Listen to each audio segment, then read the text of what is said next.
sounds incredibly awesome. And we're going to bring up a couple more guests so we can get underway with our Q&A, because we know all of you have some burning questions that you want to ask. So allow me to introduce another key member of the Universal Entertainment team who has worked to bring this incredible event to life. Ladies and gentlemen, please help me in welcoming show director Charles Gray. Hey, Charles. Hey. And now we are very happy to welcome our special guest for the evening, Greg Nicotero, executive producer and special effects makeup supervisor for AMC's The Walking Dead.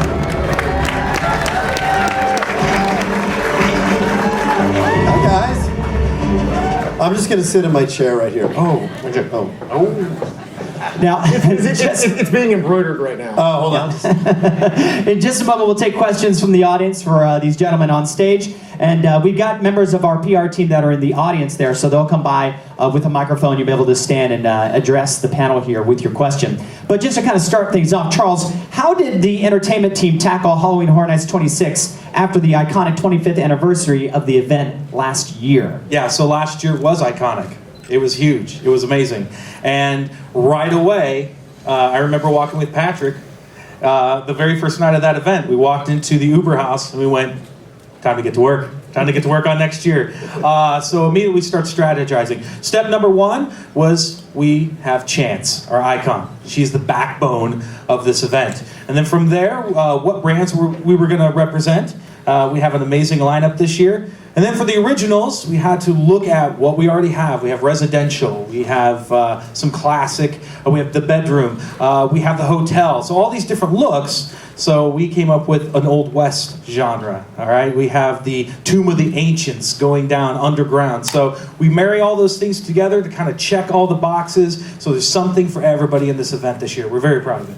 Awesome. Thank you so much. All right, let's go to the audience. And our first question, where do we have our two representatives out there? Yes, over on the side. Okay, yes, please stand up. You can take that microphone and ask your question. Hello, my question is, where so many of us have already seen these films and TV shows before and kind of know them inside out, how do you keep us on our toes, and can you change things and add things, or how's the kind of side of that?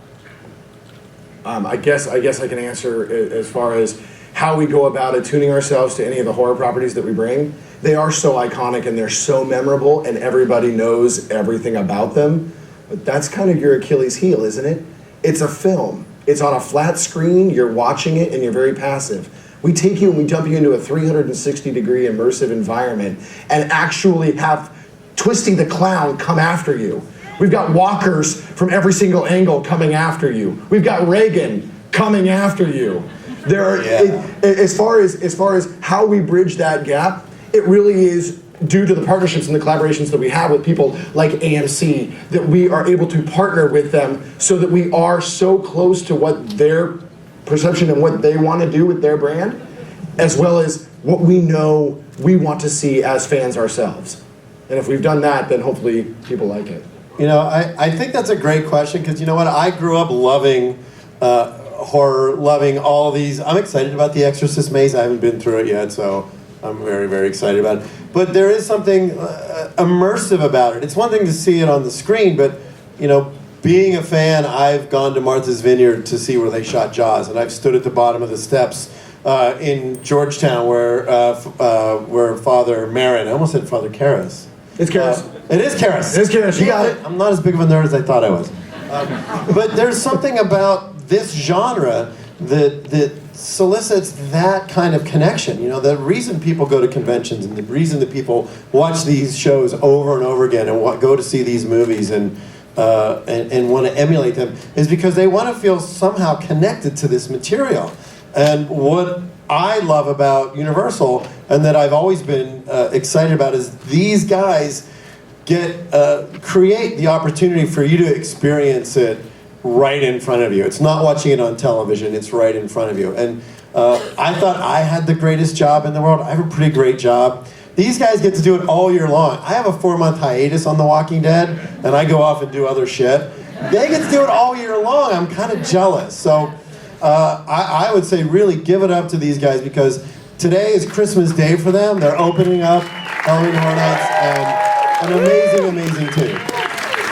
Great question and great answers. Thank you so much. Do we have another question in the audience? Someone close with the microphone over on this side, maybe, if she's coming around to you. Yeah. Right down there on the aisleway. Yeah, Right. just tell us what your name is and ask away. Hi, my name is Andrew.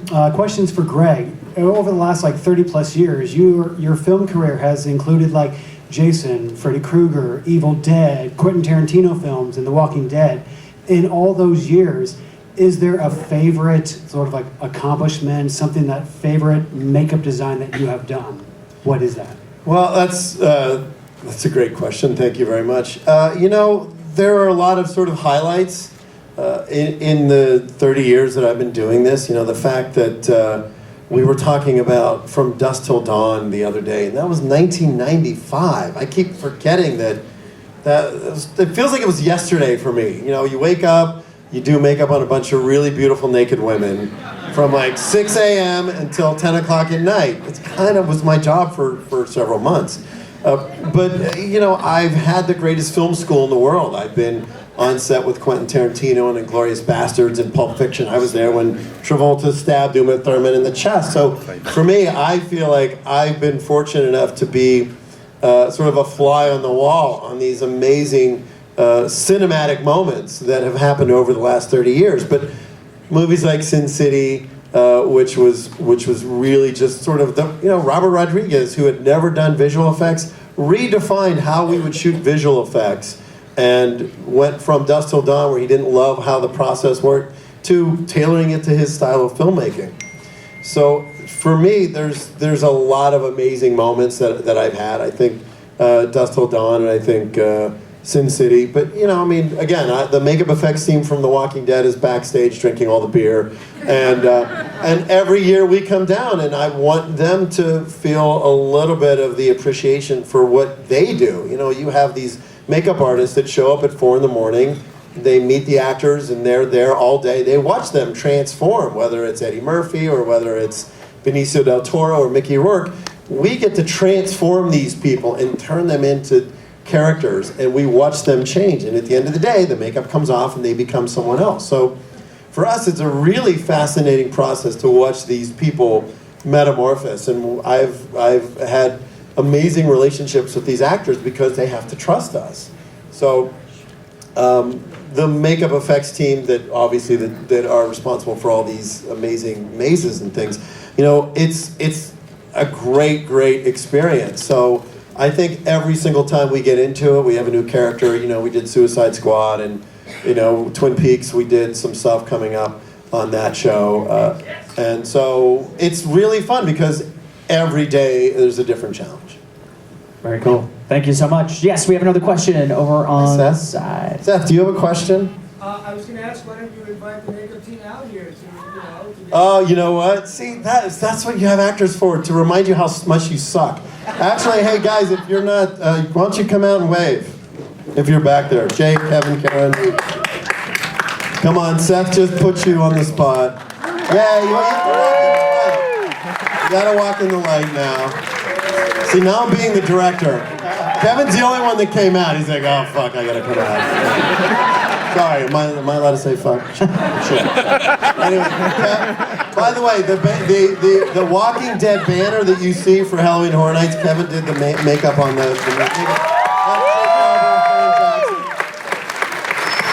And by the way, the walker that's in the opening credits that's walking through the field like Bigfoot, that's Jake.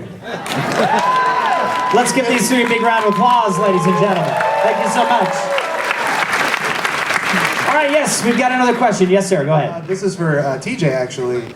As you're this is the first VR maze that Halloween Horror Nights has done. I'm wondering what was different about the process of developing this, and more importantly, are we going to get to experience that tonight? Tonight, no. Sorry about that. We have planned opening for this on the 29th, but our process as we started is this event has grown over its 26 years, and we didn't want to lose what really is the energy of this experience, which is you do it as a group. You come together as 5, 6, people, and you experience all of the horror, and there is a dynamic between you and your group. You watch other people getting scared. You like getting scared. So for us, when we started VR, the big thing was, you got to do this as a group. You can't do it by yourself.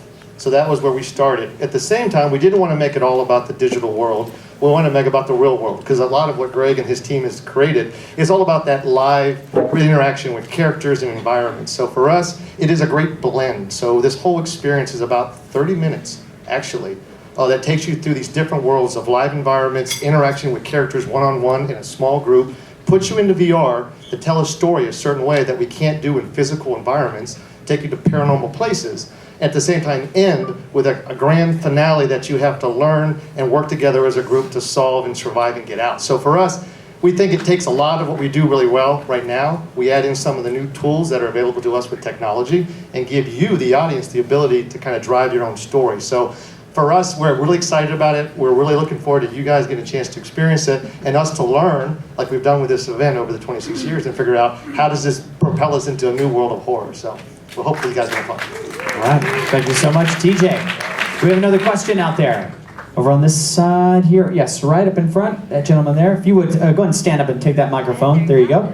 Craig, somebody's got to ask, who is it? Who's what? Oh, you know. Who is it? Can I tell you how much this sucks? It's been 5 months of me not. I can't answer it. I can't talk about anything. If I do say something, if there's not an apostrophe or a period, then people assume it's crazy.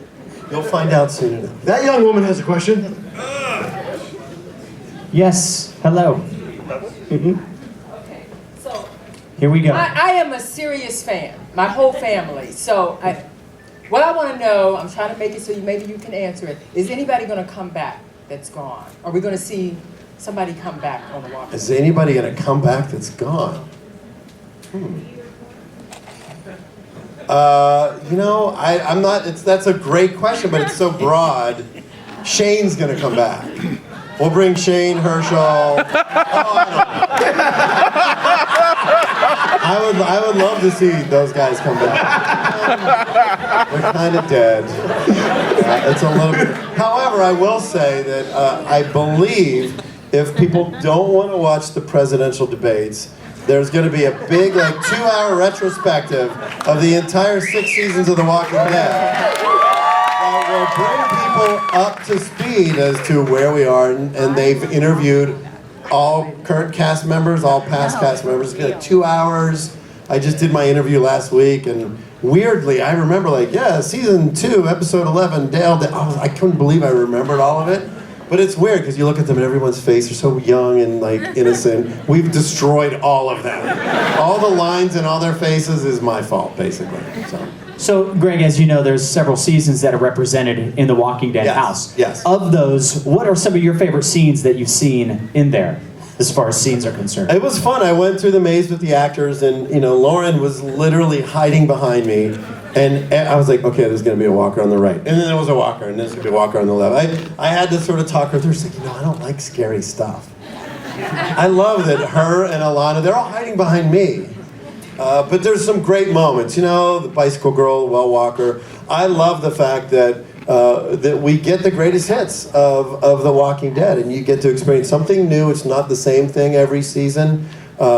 And every year in the mazes, I like the tunnel scene with Aaron and Maggie. It's just fun, and it's exciting, and it's scary, and we have so much to call from.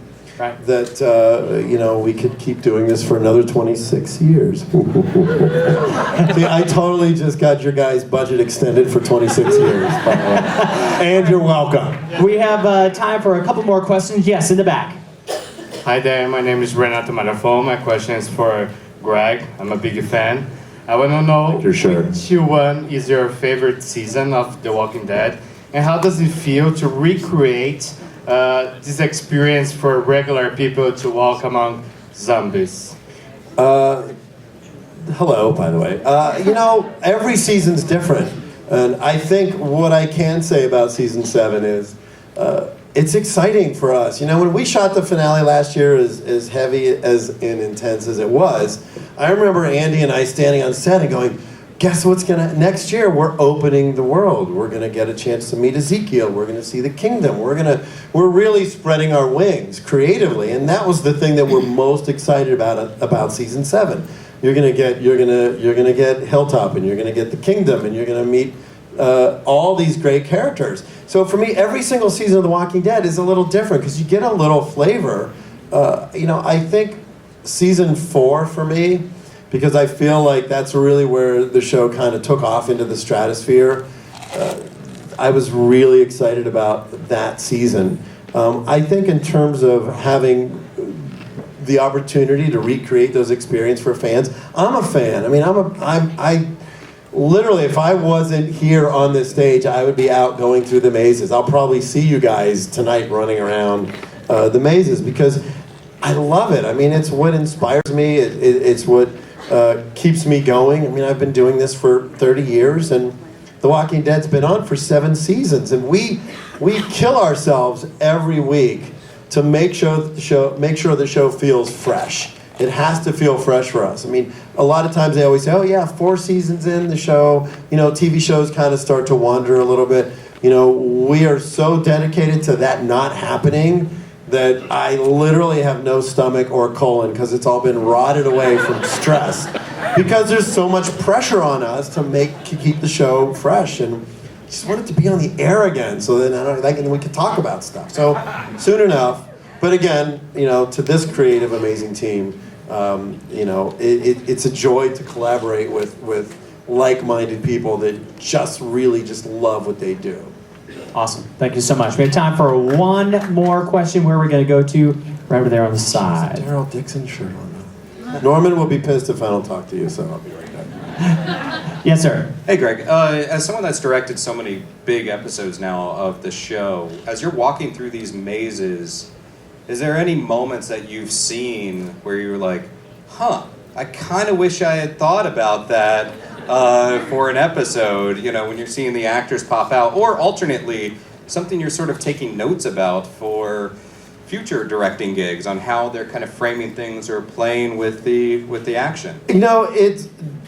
There's a big difference. It's a fantastic question. There's a huge difference between being live and shooting film. And shooting film, we can cut, move the camera, everybody can go have a cigarette and drink some water and chill out. We have to concoct our scares artificially with camera angles and lenses and things like that. These guys have to do it live every night. It's way harder to do it live because the audience's expectation, we can't manipulate you guys as much on film because you're not in the room with us. We have to sort of guide you. Whereas here, they have a much harder job because it's happening around you. So you can stand and walk and look to your left or look to your right. The scares have to be much more meticulously crafted. In The Walking Dead, I directed I don't even know how many this year. I directed 3 episodes already. I start my 4th episode on Tuesday, and then I do the finale. And, you sit in the editing room, and you're like, oh, there's a great moment. Let's just extend this moment. I want to see a little bit more of this Walker. I get to sit and cut and play with it and draw out moments that I feel I want the audience to elicit a specific emotion. These guys, it's completely different. Because these guys, it's like they don't get a chance to wait, no, hold on, go back to the beginning of the maze and we're going to try it again. It doesn't work that way. So they have a fantastic opportunity to craft these scares live. Awesome. Thank you so much. I'm sure we could all talk about the different facets of what they'll experience at this year's Halloween Horror Nights, but I think it's time to get you guys out and get your first-hand experience. You guys ready for this? All right, well, ladies and gentlemen, let's give these gentlemen a big round of applause as they make their way out. And again, a big round of applause for Greg Nicotero, ladies and gentlemen. Right this way, gentlemen. Step right off the stage here. Okay, now in just a few moments, we'll let you guys get out onto your RIP tours. Please look at your credential to find your...